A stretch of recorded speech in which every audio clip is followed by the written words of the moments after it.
Caddis Maximus here, this time with an old Armstrong. This is 12901 half-inch drive ratchet.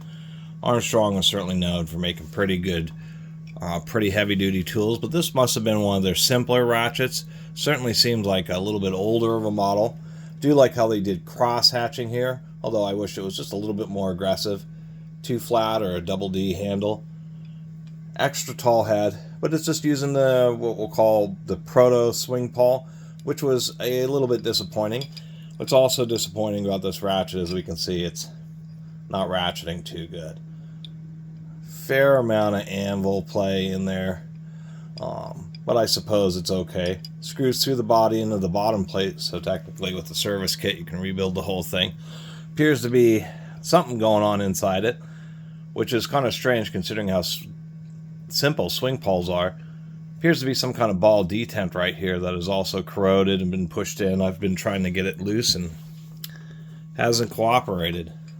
Not every ratchet's going to be perfect, but I just don't run into very many old Armstrong ratchets, which is kind of saying something. Both they had a lot of sales in industrial and business, and in a lot of those environments, you know, if you're selling to community colleges and government and that type of thing, they're just not going to get rid of the tools. And just not a lot of individuals bought these. Well, we can see it's totally bone dry inside. Basically standard thickness. We're looking at what appears to be a 36 tooth. It is just a basic swing pawl design. Although I'll give them credit, many swing pawl designs just have a single tooth engaging with the gear. And a lot of times those ratchets, they're actually, they're known for having very light back drag due to the nature of the mechanism. And are pretty strong, but it's just always been kind of the Achilles heel of just being a single tooth engaged, and in the way they kind of wedge into the gear that they do tend to want to, when they fail, it's the tooth that fails. So they're seeing this being stepped and actually having 2 teeth engage, I like that a lot more. So it's an Armstrong improved version. Everything actually seems to be moving in here. It just must have been so dry. I can actually get the reverse lever to work properly. So that must have been that detent here. Must have been something to prevent the switch from wanting to switch sides too easily. It's about the best that I can come up with. Anyway, I'm going to put a little oil in here and see how it runs.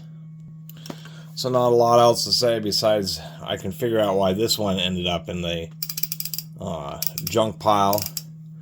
There just seems to be some kind of issue where this reverse lever just absolutely gets locked up. And in a swing pawl ratchet like this, that issue can be the spring is binding up behind the pawl in such a way that it's not leaving enough space for the little lobe on the reverse lever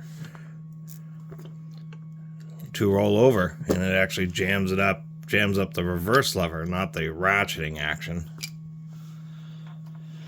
I just oiled this up, but appears to be what's happening, because it'll work fine.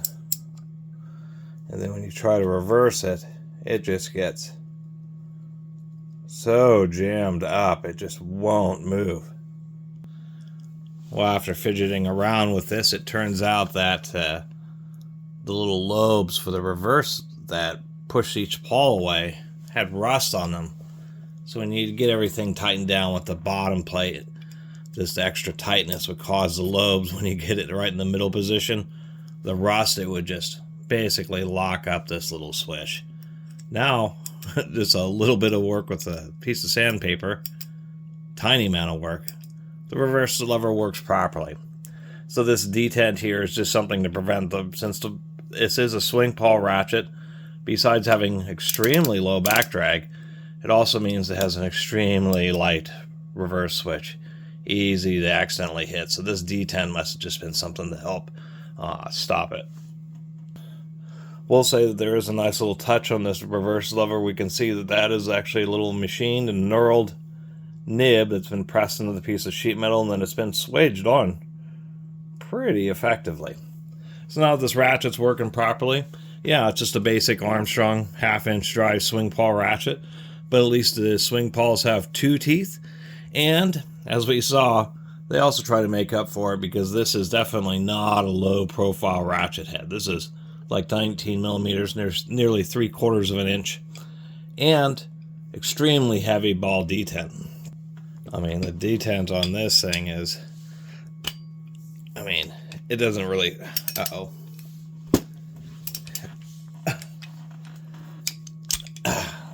This is what you call, there's a lot of people call it snap-on level detents because there's a lot of, especially some older snap-on stuff where the springs behind the ball detents are like so crushed down that the ball can barely recede, and plenty of comments on various videos I made about people who've had like those snap-ons where you need a flathead screwdriver to pry the socket off the ratchet. And I can tell you this Armstrong is real close to that. I'll tell you what, you can have a 36-inch extension. You can pretty much have whatever extensions and socketry you want hanging off the end of this ratchet, and it won't be just falling off. That's for sure. This nearly needs a screwdriver. If I had a short well socket, I wouldn't be able to get enough grip to pull the socket off. So that's the final thing. It has probably one of the strongest detents. I mean, I can't compress that at all with my finger. Probably one of the strongest detents on a half-inch ratchet in my whole collection. Really, pretty serious. Overall, for a simple ratchet, kind of holds up to Armstrong name.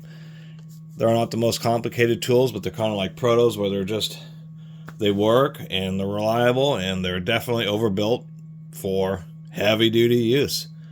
That's for sure. Anyway, thanks for watching.